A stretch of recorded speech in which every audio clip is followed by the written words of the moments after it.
Nothing beats another video, mathematics, limits. This time, we're going to venture further and introduce the concept of what is called an infinite limit. Let's get going with this. All right, to start with, what we're going to do is we are going to consider this function here, f of x, which is the function, the elementary reciprocal function, 1 divided by x. And what we want to do is investigate the limit as x goes to 0 of f of x. So let's investigate. Now before we do, let's just think a little bit. What is going to happen to 1 over x as x gets arbitrarily small in magnitude? What that means is the size of x is getting tinier and tinier and tinier, whether it's positive or negative. Okay, what happens? What I'm saying, again, is that if x is getting smaller in magnitude, it means it's getting closer to 0. Hence, we're investigating the limit as x goes to 0. You think, if I have 1 divided by x, and we divide 1 by x, then what we're actually doing is multiplying the number 1 by a large number in magnitude. Now let's see why. Why is that? It's reciprocal of x, basically. So, for instance, if x is 0.01, well, that's the same as 1/100th. And hence, what's going to happen to 1 over x? Well, that means I'm dividing by 1 divided by 0.01, which is the same as 1 divided by 1/100th. But of course, by fraction division, divide 1 by 1 over 100, that's the same as 1 times 100. So I get 100. So for a tiny little value of x, 0.01, 1 divided by that number is relatively big number, 100. Now what if we make it the x value even smaller? If x is 0.001, well, 0.001 is 1 over 1,000. And hence, if I divide 1 by 1 over 1,000, it's the same as multiplying 1 by 1,000. I get 1,000.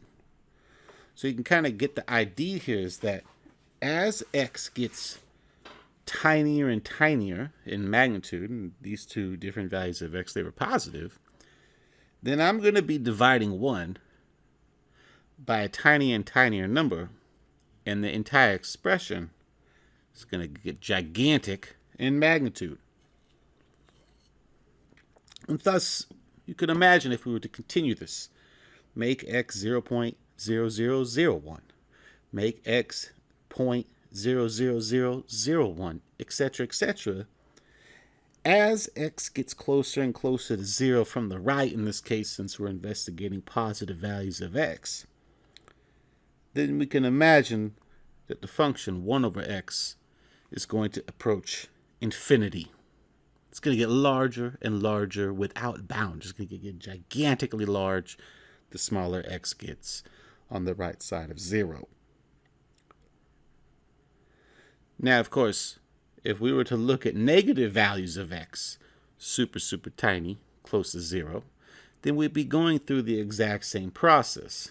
But rather, instead of getting a gigantically large positive number as an output, we would get a gigantically large negative number as an output.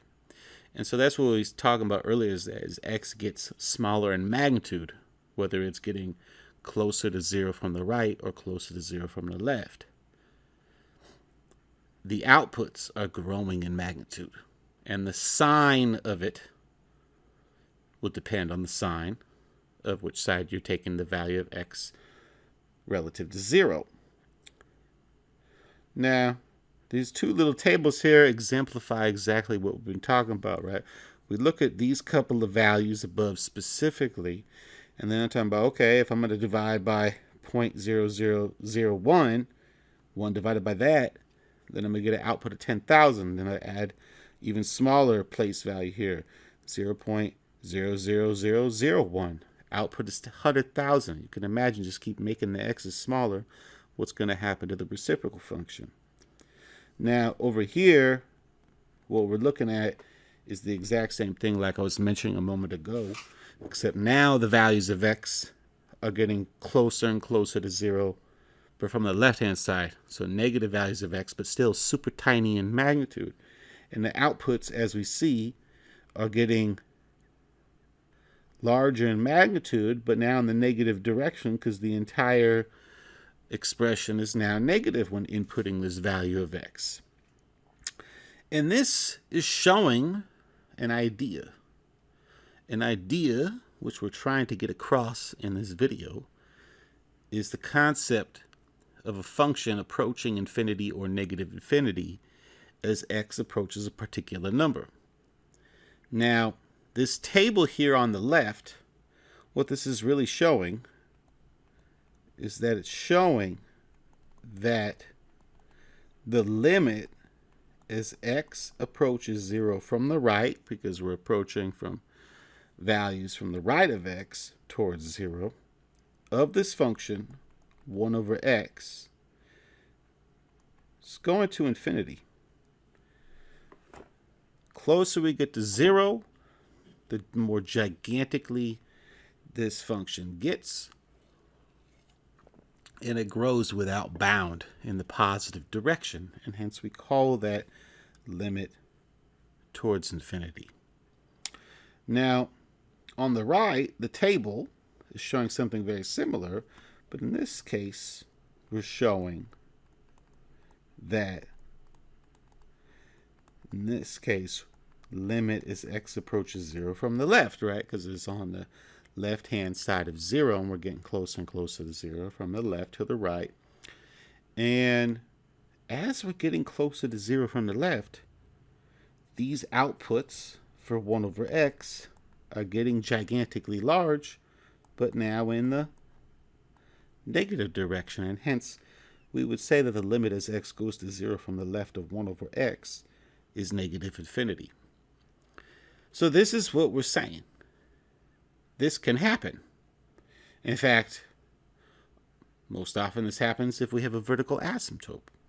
In next video, we're going to look specifically at vertical asymptotes, but right now what we're seeing is that there's this particular value of x, in this case x is 0, and as I approach 0 from the right or the left, the function is either blowing up to infinity or towards negative infinity, and hence we can write these types of statements. Now, note that both of these, they don't approach a unique real number. Infinity and negative infinity are not real numbers.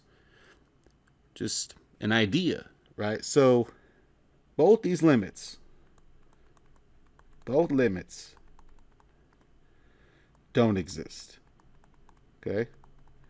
They don't exist, but they exist, they don't exist in a different way compared to when, say, we had a function that approached two distinct real numbers from the left or right. They didn't match up.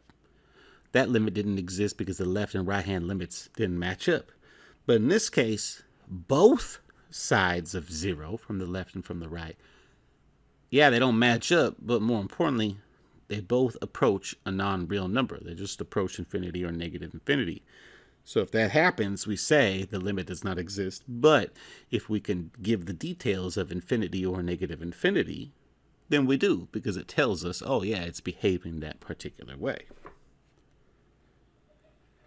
Now here's just a graph of the reciprocal function that we were just looking at, the elementary reciprocal function. It shows all the stuff we just talked about. Check it. Let's look at as x goes to 0 from the left, right here. The arrow I just drew. Well, as I get closer and closer to 0 from the left, what's happening? Function is getting gigantically negative, never ever actually hits the y-axis. Hence, limit as x goes to 0 from the left of 1 over x is negative infinity. Again, it doesn't exist as a limit because it's not a unique real number. As x approaches 0 from the right over there, well, my function is blowing up towards infinity, right, as we've seen in the previous explanations.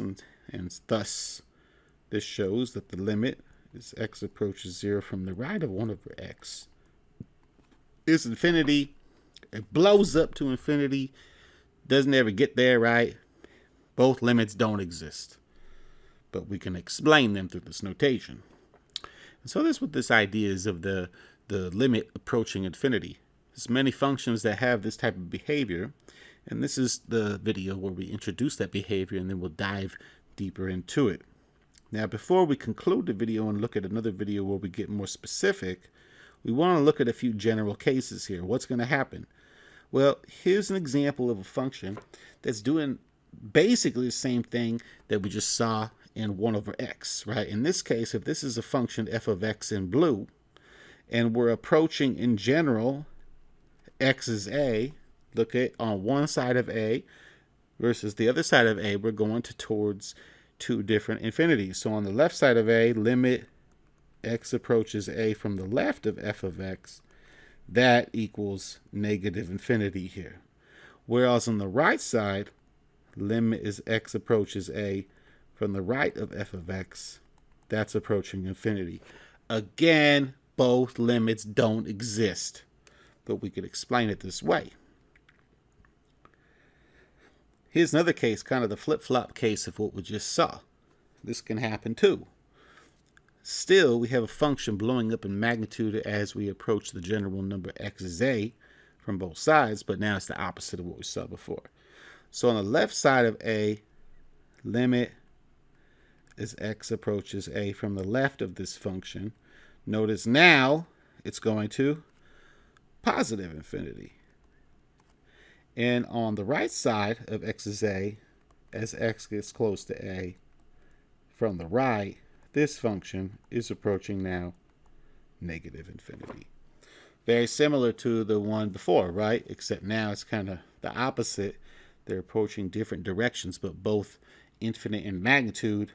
Again, both limits don't exist. Now here's one where they approach the same direction. This is going to happen too. Notice on the left side of x is a, we could write something like limit as x goes to a from the left of this function is equal to infinity, right? It's going up that way as x goes to a from the left. And actually the same thing happens on the right side of a. Limit as x goes to a from the right of f of x also approaches infinity. And now note, before, when we looked at limits as they approached real numbers, if the left and right side limits matched up, we would say, oh yeah, that limit exists. It's that number. But please note, in this situation, both limits still don't exist in the first place. We're not approaching a unique real number. And even though they approach the same thing, in this case we could write, well, limit as x goes to a, really from both sides here of f of x is infinity. All that's really saying is, as I approach x from the left, x is a from the left, that is, and x is a from the right, they're approaching the same infinite direction, positive infinity. Limit still does not exist because it's not approaching a unique real number. And finally, what's the last thing that could happen is this picture right here, basically the reflection about the x-axis from the picture we just saw in the prior diagram. As x approaches a from the left of this function, where are we going? We're going to negative infinity now. And in fact, on the right side of a, limit x approaches a from the right of this function, we're also approaching negative infinity, right? Getting close to a from both sides, we're going down to negative infinity.